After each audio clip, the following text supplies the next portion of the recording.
बीडमधील सरपंच हत्या प्रकरणात आता कारवाईला वेग आलाय। हे प्रकरण हाताळण्यासाठी राज्य सरकारतर्फे विशेष सरकारी वकिलांची नेमणूक करण्यात आली आहे। बाळासाहेब कोल्हे यांची सरकारनं नियुक्ती केली आहे।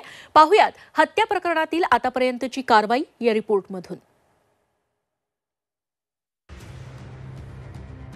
बीडच्या मसाजोगचे सरपंच संतोष देशमुख हत्या प्रकरणानं राज्य हादरून गेलं। विधिमंडळात हा विषय तापल्यानंतर तातडीनं बीडच्या पोलीस अधीक्षकांची नेमणूक करण्यात आली।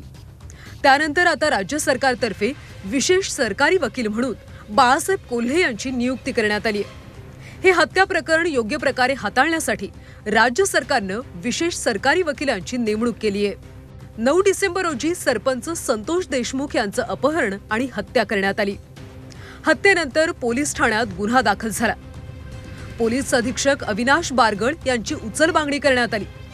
नवनीत कौवत यांची बीड पोलीस अधीक्षकपदी नियुक्ती करण्यात आली।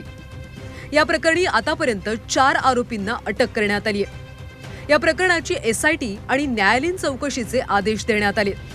बाळासाहेब कोल्हेंची आता विशेष सरकारी वकील म्हणून नेमणूक करण्यात आली आहे। सरपंच हत्या प्रकरणामुळे राज्यभरात आंदोलन पेटलं। यानंतर मुख्यमंत्री देवेंद्र फडणवीस यांनी विधानसभेत देशमुख यांच्या हत्ये प्रकरणाची दुहेरी चौकशीची घोषणा केली। तसंच बीड जिल्ह्यातल्या गुन्हेगारांची पाळमुळं खणून काढू असं आश्वासन देखील दिलं।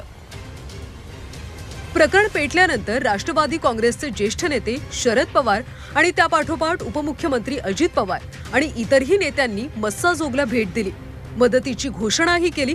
सोबतच आम्ही कुटुंबासोबत असल्याचं आश्वासन देखील दिलं। सरपंच संतोष देशमुख यांच्या हत्येनंतर मंत्री धनंजय मुंडे यांच्यावर आरोपांची राळ उठली। त्यांचे कट्टर समर्थक वाल्मिक कराड याचा हत्येत सहभाग असल्याचा आरोप झाला। त्यामुळे मुंडेंना मंत्रिपदावरून हटवण्याची मागणी झाली। एकूणच राजकीय आणि इतर पातळीवर सरकारचीही कोंडी झाली। आता विशेष सरकारी वकील म्हणून बाळासाहेब कोल्हे यांची नियुक्ती झाल्यानंतर एक प्रकारे कारवाई वेगात होत असल्याचं दिसतंय।